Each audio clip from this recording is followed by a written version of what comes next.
the IAIMA podcast with Loretta and Bianca.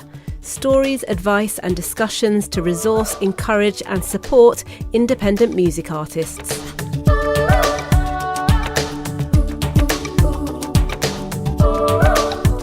This week on the IAIMA podcast, we are going to be talking about PR and promotion, one of those things that can make us feel a little bit icky. We all like the creative process, but this is a necessary part of being an independent artist. But how do you do it? How do you write a press release? How do you find a good PR company? Which bits are worth paying for, and what can you do yourself? What does it include, and where should I be putting all my efforts? Well, we're hoping that we can address all of that and more in this week's podcast, so enjoy.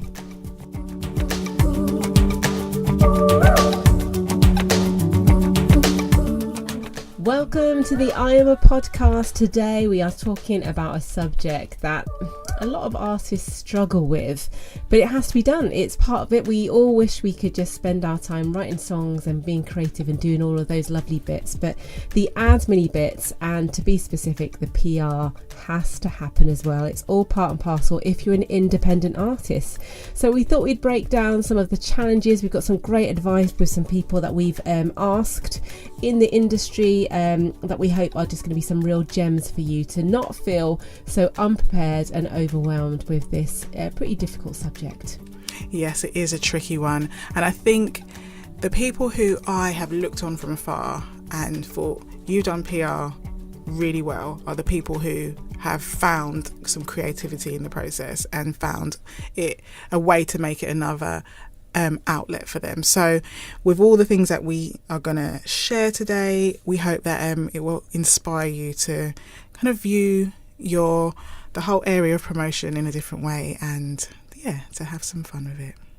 And I have to say, as a manager and as somebody who works in radio as well, and my unsigned show in particular, when I've had a stream of artists over the years come into the studio, perform some amazing music in front of me, have a brilliant product out, and then I say, so what's your plan? And they look at me blankly. Blank face. And I don't know. I mean, I just was so lost in the writing and creation, and here it is, here's my baby. And I'm like, but it's just so frustrating for me for people to have some great music and to have no plan for as many people as possible to hear it. Now, we've spoken before about your definition of success and what that may be, and not everybody's looking to top the charts and those kind of things. But I think every creative wants fans who connect with their music to be able to find it and appreciate it. And because of that, PR is absolutely essential.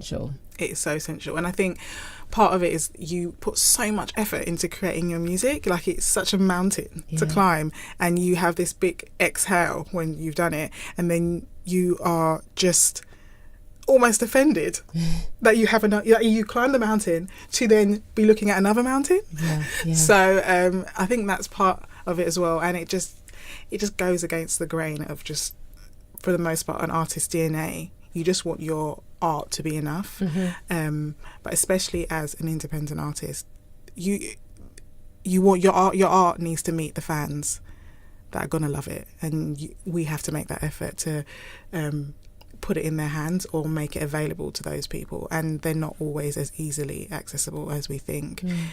Some people put things out, and there's that sort of a viral kind of thing that happens, and then everyone who is going to love it is able to find it, but actually for the most part we have to put in a bit more work, and unfortunately and we just have to be fine with that. I think just to acknowledge that this doesn't come easily to everybody. You get some people who are absolutely great at it, and they have that kind of brain and think that way, and they're the lucky ones, the artists who can be creative but also are quite lateral with their thinking and see themselves as this, like, they then tend to see themselves as a business, like, okay, I'm not going to be Governor B's brilliant at that. We spoke to him about that, and I mean, he had done a degree in business and journalism as well, but he's very, very good at thinking that way, but many artists aren't. So just to address firstly that if you really don't know at all where to start with this, and you totally feel overwhelmed to the point of it, basically making you freeze, then there are PR companies out there that you can work with. You can pay people to help you to put a PR campaign together. So if you really don't feel like you can do it, you can do that. But to be honest, even if you do work alongside a PR company, as an independent artist, there's still work for you to do. Absolutely. But hopefully today we will give you some tips to break that down so that you can at least do some bits, because it just needs to be done, I'm afraid. So we're going to face that fear today. Yes, we're going to do it together. Yes. So shall we talk about what it is? Yeah, and I think we're going to start with some audio that we recorded a while back. We sat down and spoke to an individual called CK Goldiing, who is a photographer, he's a presenter, he makes content, but the one thing that he's awesome at is communicating with people online and through social media. Mm-hmm. And he's so good at it that he has a real it's a pet peeve, more than a pet peeve, when he sees awesome musicians who back off from this essential part of their process. So we spoke to him, and he kind of communicated a bit about the heart of it and why it's important. And just, we feel like it's be good to insert some of our conversation here just for a mindset shift, and just to kind of just to start with the why, and just to get into your brain of why you should approach this, and why it is sort of detrimental to our careers when we don't.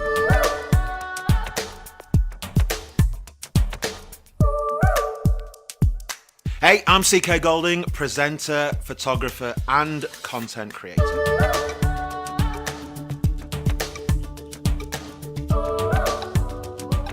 Content creation and being present, visibly productive, it's like just an absolute no-brainer. When I work with a musician, they become my friends. I'm really invested in their growth, in their progression, in their journey, and I just want them all to win, right?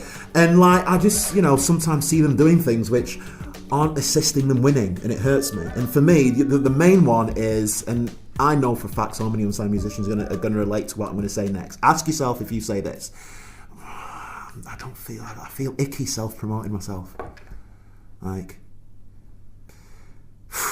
and I hope what I'm going to say next is going to make you think about things a little bit differently. Do you know what? The one thing I don't want to do on my deathbed is look back and think to myself that the biggest barrier to my success was myself, right? If the biggest success to me achieving what I want to achieve is somebody else I can live with that, because that's out of my control. But I'm in control of what I do. And if I'm on my deathbed and I think you didn't do all the things you wanted to do because you were in your own way, you were your own enemy, imagine being your own worst enemy because you didn't want to self-promote and share, and it's not even self-promoting, it's just sharing your content, it's creating your content, it's being brave enough to create something you believe and you're passionate about, and then putting it out there.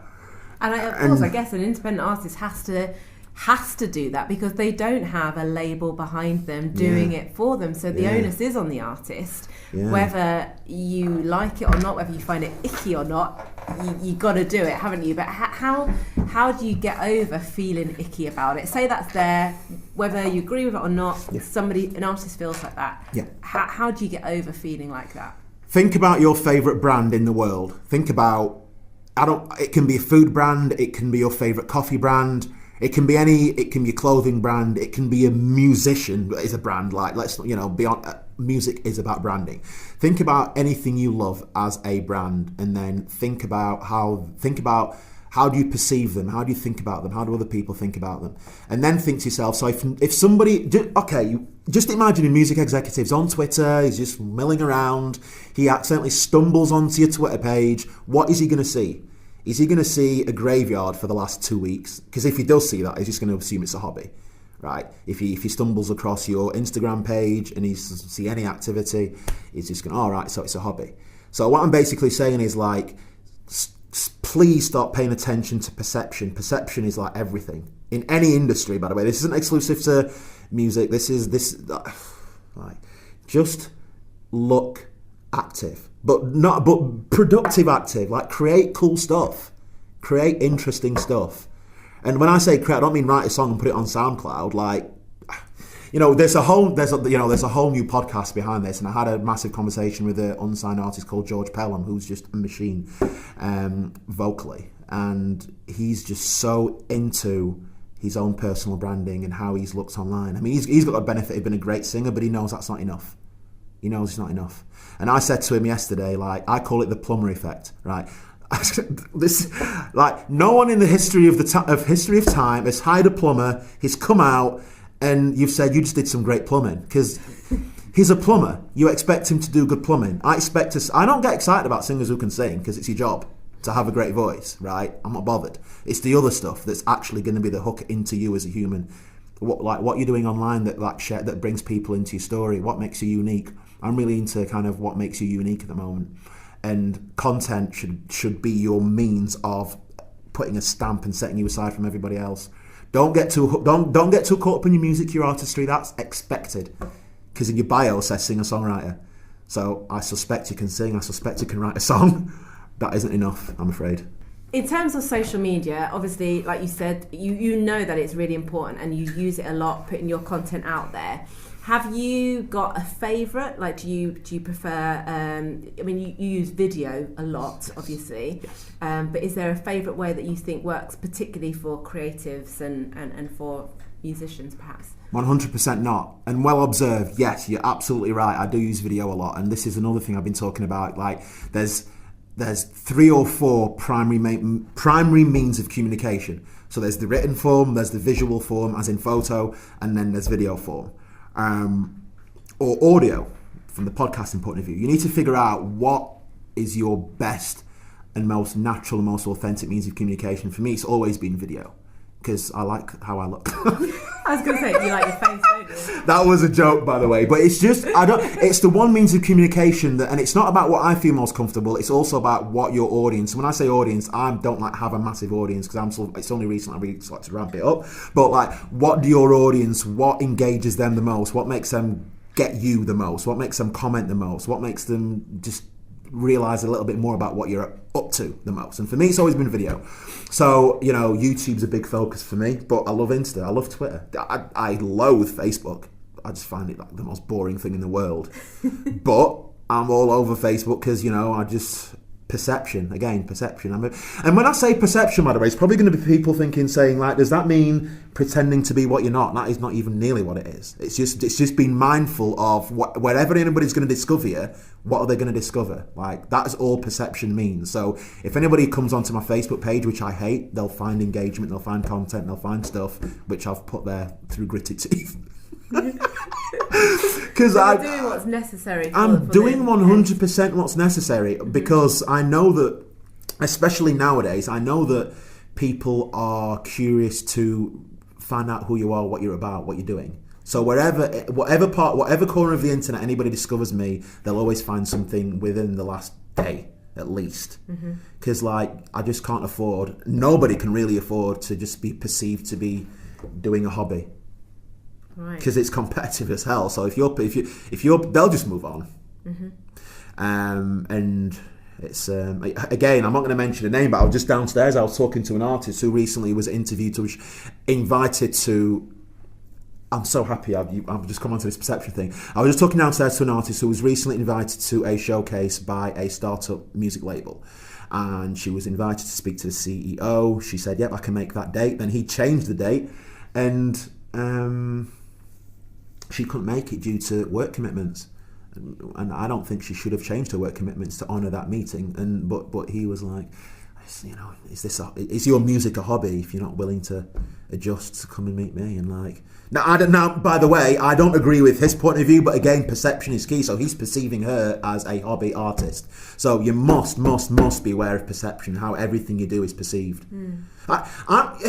If somebody came onto any platform of mine, they'd probably think I had my own chat show. The amount of content's just swilling around, but that's not what I want them to think, by the way. Is there a danger of overkill or overexposure at all?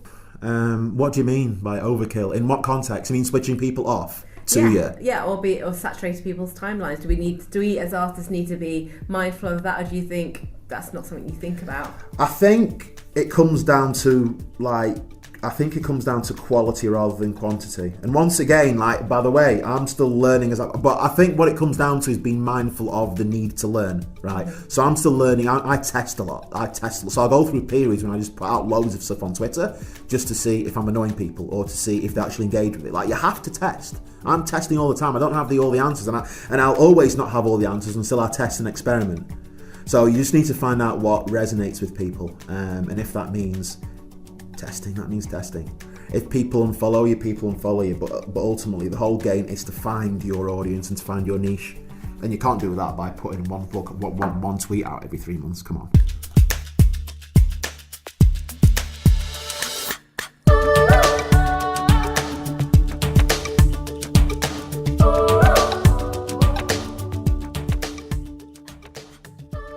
Just a quick reminder that we have a growing library of really useful videos on our YouTube page, including interviews with artists and music industry insiders sharing their experience and expertise.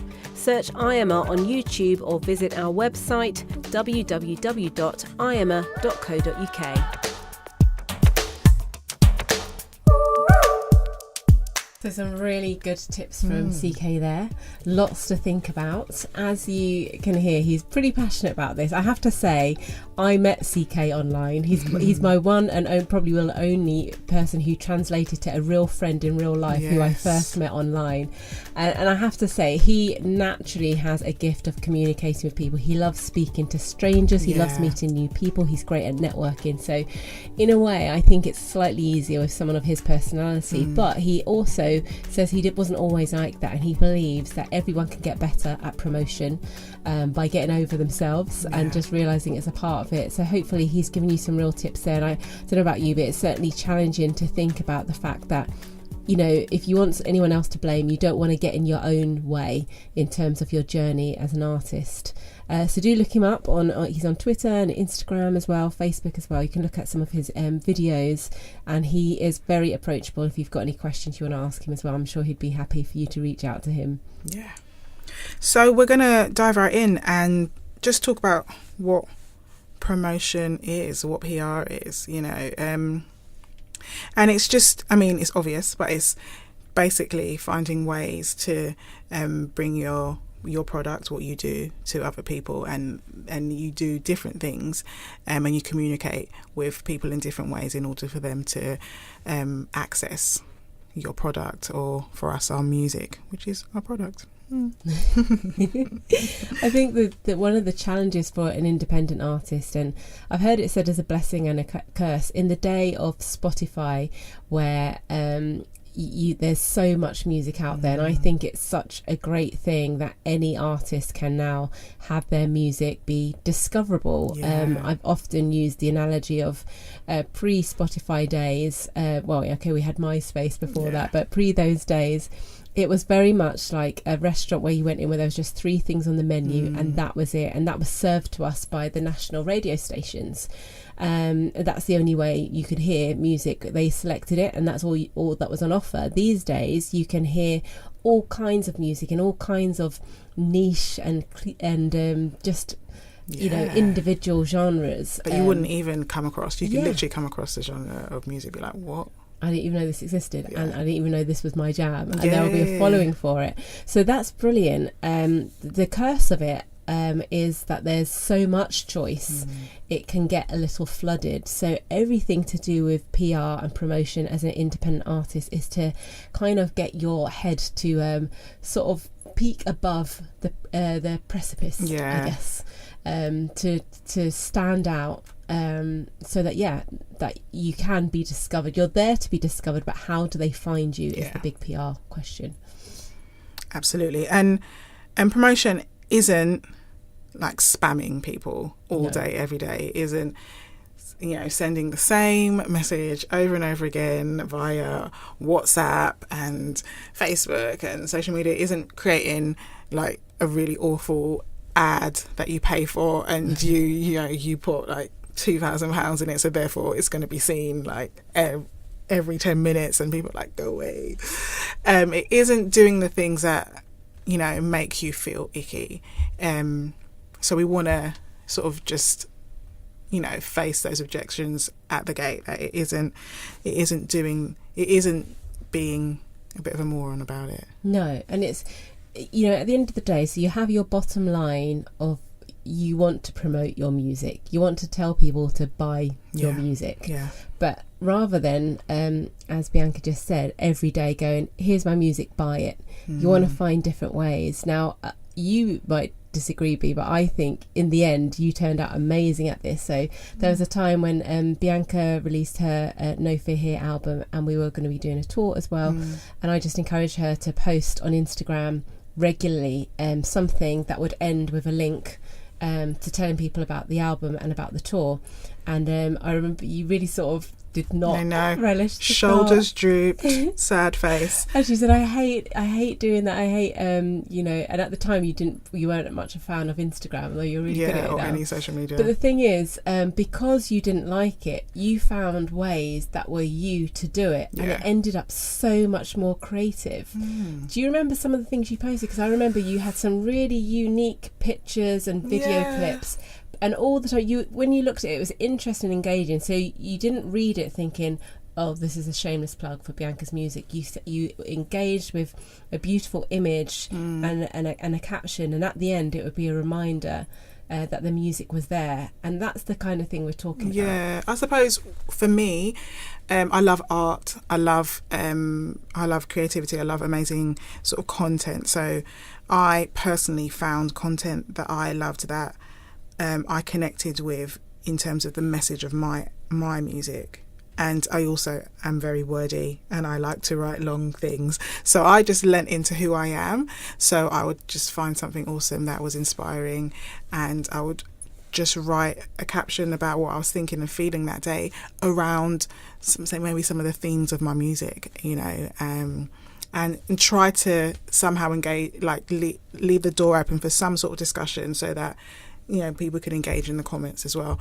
And that's just me. Like, I could have literally nothing, a picture of blackness, and then write pages underneath that, So I found that way of engaging, and that worked for me. And it didn't make me feel icky, and I could do that often.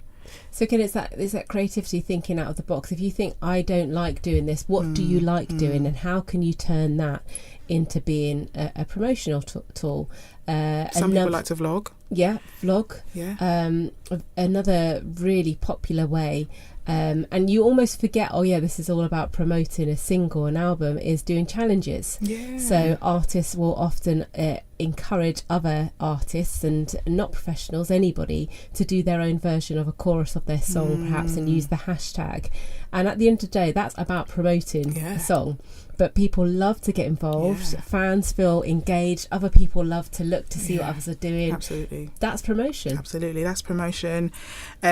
Just even creating, if you're into, creating little videos or anything like that, you're kind of handy on iMovie, just finding ways to be creative. And what do I want to talk about today? It doesn't even always have to be about your music. It can just be, I want to engage with my network via this platform, and when people come here, they'll likely go to your profile and see what are you about, and there'll be a link there, and they'll be like, oh, this person's a musician, let me go and check that out. It's just finding creative ways to engage, so you just sort of lean into your own uniqueness as a way to consistently engage via, we're speaking quite specifically about social media, isn't it, at this point? I think because that's the side that every independent artist can do. So you may need to pay someone if you want to get on some of the bigger name blogs, or if you want to get some radio PR. You're unlikely to have those contacts, but the bit that is your responsibility is your social media. That is a tool that you have access to, is in your hand, is an incredibly powerful tool and wide reaching. So the least you should be doing as an independent artist in terms of your own PR is social media. Absolutely. and seeing yourself as making a campaign for yourself around your releases in particular on social media. Yeah, and just being aware of the different ways you can engage with your social media. Even YouTube has stories now, so it doesn't have to be a massive piece of content, but it can be something that you put on in a daily way. obviously Ariana Grande is, you know, she has the machine around her, but when she, around a release, the way she uses her stories is quite good. She puts like very candid things up on her stories and her, you know, stuff that she's doing, but in between, you know, maybe 3 or 4 stories, she'll put up the promotional thing of that single where it's got, you know, that 15 seconds of audio and whatever image she has. Literally, it's in between loads of other stories. It's consistently for that week or 2 weeks, in between just her doing her daily silliness. And I so just keeping that in people's minds, but actually people are probably engaging with her day-to-day life. Yeah. But you don't really mind seeing 15 seconds of that every 5 stories. It's and I fine. think it's inviting people in your journey, isn't it? It's building up that relationship. So the more that they see your everyday life, get to know you, or feel that they get to know you as a person, then you're taking them on that journey to them ultimately buying your music. Yeah. You know, they buy into you as a person and as an artist, and ultimately, hopefully, buy your music. That's the journey that you want to be taking them on. Yeah. And sometimes this can also feel a bit might not feel too great, but if people do say great things about what you do, you know, share that on as well. Yeah. You know, it's like testimonials, and you can find a way to share that in a way that doesn't make you feel crappy. So that's also a way of not bigging up yourself, but actually saying what other people are saying about your music. So I think, you know, just to recap on all of that, it's all about being creative in the way that comes easiest to you. So if you're a video person, maybe YouTube might be your main thing, or Instagram stories, or if you're an arty person, then maybe it'll be just images or covers. Whatever is your thing, you can find a way that's natural to you, that ultimately just is bringing a consistent message back to your music, your release, and who you are as an artist. That's awesome. I think we should sort of touch on the paid for aspect of promotion, because I think it can be really helpful, but it can also, there's too many stories where it's been a waste of money. So many. It's a bit of a minefield, to be honest. It's really, even now, in how long I've been doing this and working in music, it's so hard to find a good PR company. And there's so many out there, so you could Google and find a whole list, and they'll all be charging around the same amount of money, which is a lot of money. And it's one of the only things that you can't really measure, which is all to their advantage, because, you know, they can tell you that they've sent off your music and press release to 200, a list of 200, and no one came back, and you never really have any proof of that, or why, or you're like, or how do they send it? They send the same generic message, which is spammy. Did they put my name on the top? Did they? You know, you just never know. And also, you can't, you pay them for their services. They say they've done their bit, and then that's it. So it's very difficult to measure. But at the same time, if you can find a good PR company that has really built relationship up with their contacts, then it does really help to get your music, and even premieres really help, video premieres and audio premieres on good music blogs, because people look to those to find out new music these days. And it's a kind of a credibility if you're able to premiere your stuff on some blogs or publications. And it's just helps the noise around your release. If suddenly there's articles popping up on you and your single around its release, that's just all helps. It brings the same and the right message, just like CK was saying. It makes you look active and productive. Yeah, and I think approaching these sorts of companies requires a little bit of thought. And I was speaking to an artist recently, and finding a way, if possible, to have a face-to-face even meeting with somebody at a PR company, so you can literally talk to them, or even if it's a phone call, something where you're communicating sort of in real time, because you really, ideally, you want somebody to come on a journey with you. So it's not necessarily about this release, but if they can come alongside you for a number of releases, or they're really into your journey, then that is a better relationship and you can get a stronger sort of response, and they may not put something out at this time of the year, or they may advise you when to put things out and when they want to approach PR company when to approach newspaper and radio and when not to, and all those sorts of things that it's quite impossible for us artists to really know that in as much detail as they do. And I think relationship is the way that you can access somebody who's willing to work on your behalf with all that in mind. I definitely think for both of us have experience of working with PR companies where there's been a relationship there and where they genuinely love the music, and that makes such a difference to you just being a number on their books who's paying some money. Absolutely. They will go the extra mile to find blogs and opportunities that are right for you as an artist and for your music, and it's their personal mission to want to do that. Personally, I've been really frustrated with some of the bigger PR companies that I just feel aren't interested in investing in new talent. So there's many who are happy to jump on the bandwagon, as in most things in music. So you know, a lot of artists I've spoken to, their feedback to me is that they've been very disappointed when they've applied for PR, and the answer has literally, not even tried to hide it, been, oh, you don't have the numbers for us to want to work with you. And you just think, well, what about the numbers? Have you listened to the music that I sent? Which is a real shame, and because also that makes me then lean to think, well, if you're only interested in the numbers already being there, how much work are you doing? Because the whole idea is that you create the numbers with the PR, but often people want half or more of the work to be done. If you're already semi-successful, then they feel that they can fan that. I do think it's quite a specialised arena to have PR companies that want to break artists, and there's not many, because it's hard to break an artist.